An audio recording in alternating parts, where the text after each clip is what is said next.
Well, folks, today I believe it's August 2nd, 2021, and it's a somber day because on July 27th of this year, a very amazing, talented man passed on to the other side. Joseph Michael Hill, or as people such as you and I know better as Dusty Hill, passed away on that fateful day in his sleep. This is not going to be one of my usual videos where I rant and rave and cuss and, flip off the camera. None of that. My father, who has since passed on, loved ZZ Top. They were one of his favorite bands. I believe they were one of the few bands that I've always wanted to see live that I never got to see live. This is going to be, I guess, if you're watching this, similar to the one I did on Charlie Daniels, who was, again, along with ZZ Top, one of my late father's favorite, if not his favorite musician. This one will be a little less personal than that because my family had some loose connections to Charlie, and unfortunately, we did not have that with ZZ Top, except that we loved their music. Dusty was an amazing bassist. I also didn't realize too recently, on the albums in the 80s, Eliminator, Afterburner, Fandango, I believe, had some of it. Rhythmine in the early 90s, Recycler, all those amazing albums. When you hear the keyboards in those albums, were done by Dusty. He was not only one of the greatest, if not maybe arguably the greatest bass player who's ever lived, he was an amazing keyboard player as well. And this is hard, it's hard to know. I saw something on social media, specifically on my Facebook, because I follow not only the official Dusty, the official ZZ Top page, but I also follow a couple of groups for all three of the individual members. And on all of those, his wife, his widow, wrote an amazing tribute to him that I wish I could eloquently put into words, but I can't. Because again, I didn't know the man. All I knew was his music. And his amazing... Everyone, when they think of ZZ Top, they think of LaGrange. They think of Billy Gibbons, one of the greatest guitar players of all time, who was also a little known fun fact, Jimi Hendrix's favorite guitar player. But everyone always thinks of the songs that he did because he did most of the lead vocals. But man, the great harmonies that Dusty did, the great lead vocals he did on songs, Tush in particular, but also he loved Elvis, the amazing cover of Viva Las Vegas, among others. The keyboards that he did, but just his singing on Tush, on the cover that they did of Viva Las Vegas, on the cover they did of other Elvis songs, Jailhouse Rock. Go pick up, I don't care if you find it on cassette, I don't care if you find it on 8-track, on vinyl, LP, or the CD version of Fandango. Go and listen to his amazing vocals on Jailhouse Rock, which I will say is the greatest version of that song ever. Better than the one that was in the Blues Brothers film in '80. Better than the original version that Elvis did.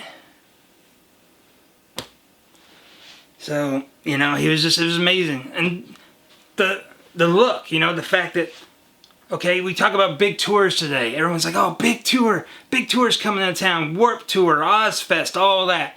One of the first big tours that ever went down in rock and roll, or blues, or any country, any genre of music, was the Worldwide Texas Tour. Which took so much out of them that's why they took a 7-year break after that tour, because they were all so burned out from playing nonstop, among partying and other things that they did at the time. And then that's when they came back, 7 years later, when they got back together, and they had the iconic beards and the sunglasses and all those little motions, this whole thing that they did in their videos, which I believe they do in, I can't remember if it's Back to the Future 2 or 3. I want to say that it's 3. You know, where they're up there playing. You know, I might have a Mandela effect where I think it's 2, but I'm pretty sure it's 3. You know, just, and the fact that Gillette, you know, Blade Company, you know, Gillette Shaver, offered them $1 million. $1 million each to shave their beards. And both of them said no. Because they knew that their audience loved that look. Which I always also thought was kind of odd that Frank Beard, like, his last name is Beard, but he's the only guy who ain't got a beard.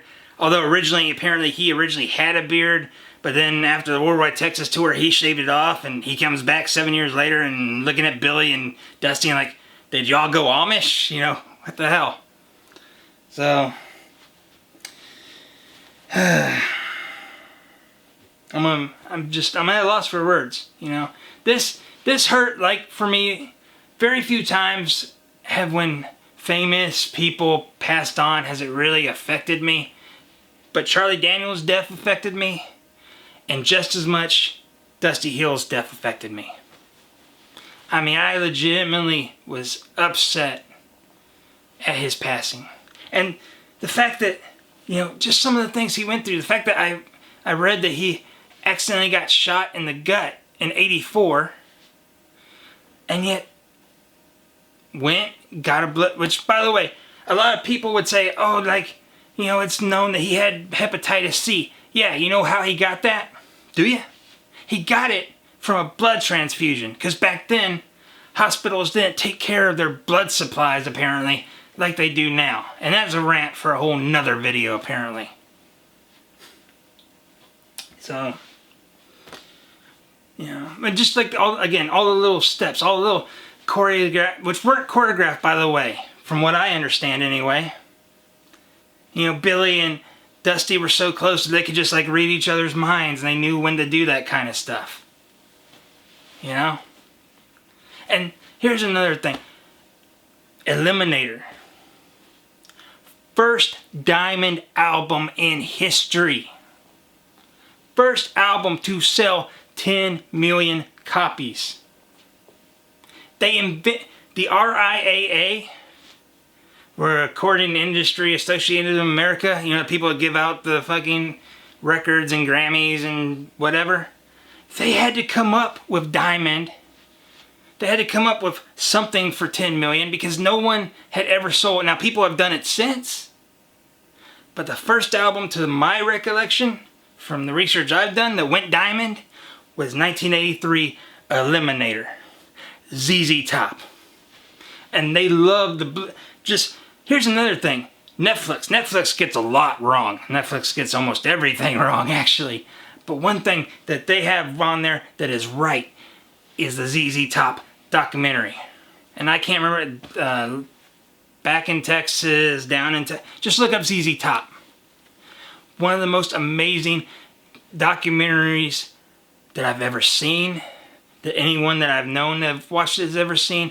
Even if you're not a ZZ Top fan, by the time you get through watching that documentary, you will be.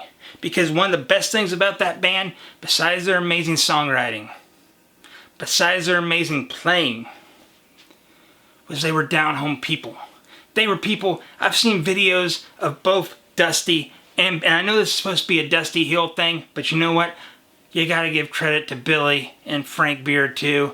I've seen videos of both of them individually, just standing out on the street. Playing, not trying to get tips, just trying to entertain people walking by. That is amazing, people, because you're not going to see that out of a lot of famous musicians. All the bands they influenced, the fact that they were the fact that they went over 50 years, what was it, 52, 51, 52, 53 years, somewhere around there, with the same lineup. The only other bands that even come close to that would be Rush, which you know, they're Neil Peart, when he passed on, that was the end of them. They didn't go on. Some have argued U2, but you know, no. ZZ Top was one of the greatest.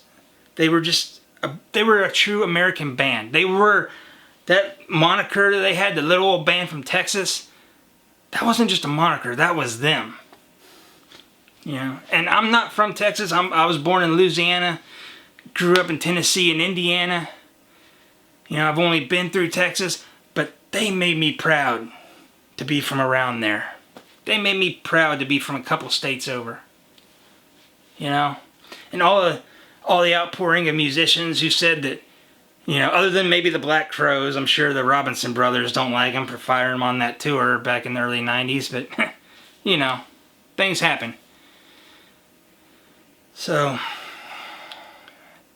and Dusty growing up, I only really liked guitar players. I only really respected, sadly, guitar players. I learned so much about rhythm. Two of my best friends who are musicians, by the way, both amazing bassists, they told me about the rhythm. And they were like, oh, rhythm is so important in music. And then just going back and listening to those bass lines that Dusty came up with. Going back and, the amazing keyboard intro on Legs. The amazing, you know, keyboards and bass on Sharp Dressed Man. The amazing bass line on LaGrange. Rough Boy. Now that's a song that no one ever gives credit to. Off of, I want to say Recycler. So your Afterburner or Recycler. So, Mr. Hill, all I can say is Godspeed, sir. My condolences to your widow.